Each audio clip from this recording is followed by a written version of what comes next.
안녕하세요. 국립낙동강 생물자원관 교육강사 김미라입니다. 제가 지금 있는 곳은 국립낙동강 생물자원관에서 진행되고 있는 특별전 너의 이름은 앞에 있습니다. 모든 생물에는 이름이 있습니다. 그렇다면 동물이나 식물의 이름은 어떻게 지어질까요?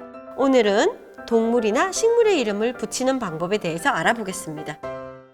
동물이나 식물은 각 나라마다 그들만의 표현 방법으로 부르는 서로 다른 일반적인 이름이 있어요.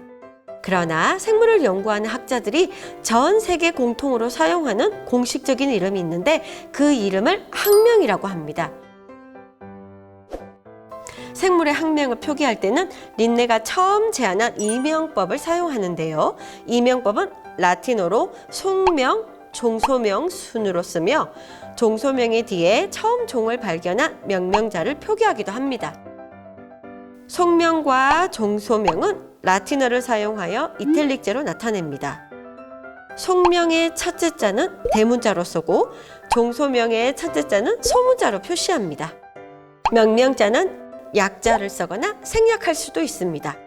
예를 들어 산호랑나비 학명 파필리오, 마카온, 린네우스를 보면 파필리오 속에 속한 마카온이란 종소명을 가지며 첫 명명자가 린네임을 알 수 있습니다. 여기서 잠깐! 왜 많은 언어 중에 라틴어로 이름 지어지게 될까요? 여러 가지 설이 있지만 가장 많이 이야기되는 것들을 추려보면 라틴어는 현재 사용되지 않아 더 이상 변화가 없다는 점을 이야기할 수 있습니다. 또한 전 세계 어느 나라에도 속하지 않은 언어이죠.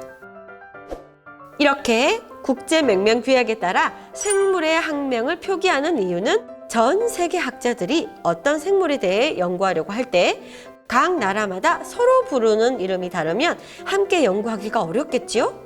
그래서 생물의 세계 공통 이름인 학명을 만들게 됩니다. 우리나라에 살고 있는 생물들은 우리말 이름인 국명이 있는데요.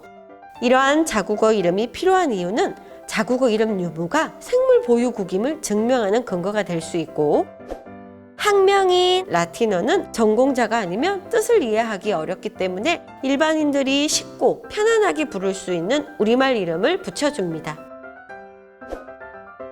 생물의 국명은 생김새, 소리, 색깔, 생태적 습성, 서식지 특성 등을 반영하여 붙여지게 되는데요. 자, 이제 우리나라에 살고 있는 생물의 국명 유래에 대해 자세히 알아보도록 하겠습니다. 첫 번째는 생김새입니다. 생물의 겉모습을 보고 이름을 지은 경우 이름만으로도 생김새를 유추할 수 있습니다.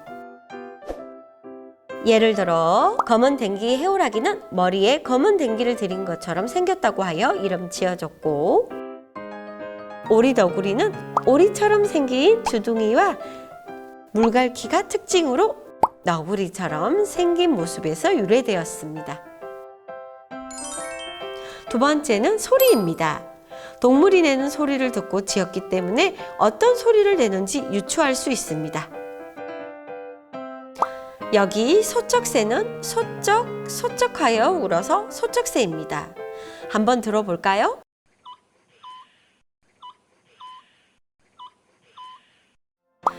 까치는 깍하여 우는 소리에서 유래되었습니다. 한번 들어볼까요?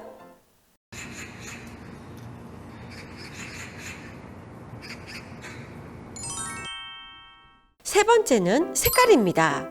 색이 특징인 동물의 다양한 색을 표현하였습니다. 파랑새는 전체적으로 파랑색을 띠게 되어 파랑새라 이름 지어졌고, 팔색조는 몸에 8가지 색이 보인다고 하여 이름 지어졌습니다. 네 번째는 생태적 습성입니다. 생물의 특이한 동작이나 생태적 특징을 보고 이름을 지었기 때문에 이름만으로도 어떤 생태적 특징을 가지고 있는지 유추할 수 있습니다. 물총새는 사냥할 때 부리로 물총을 쏘는 듯하여 이름 붙여졌고, 박쥐는 야행성으로 밤눈이 맑은지 혹은 밤에 행동하는지, 즉 밤쥐에서 유래되었습니다. 제비는 날아갈 때 날개를 뒤로 접고 빠르게 날아간다고 하여 날개를 접는다는 뜻의 더비에서 유래되었습니다. 이야기로 보는 이름의 유래, 이곳에서 특이한 꽃이 보이는데요. 바로 상사화입니다. 상사화의 이야기는 특별전 오셔서 자세히 보시기 바랍니다. 이 이야기를 요약하자면 서로 이루지 못한 사랑으로 상사병으로 죽은 처녀의 넋이 꽃이 되었다고 하며, 이 꽃이 필 때는 잎이 없고 잎이 있을 때는 꽃이 피지 않아서 꽃과 잎이 끝내 만나지 못한다는 의미로 상사화로 부르게 되었습니다. 마지막으로 서식지입니다.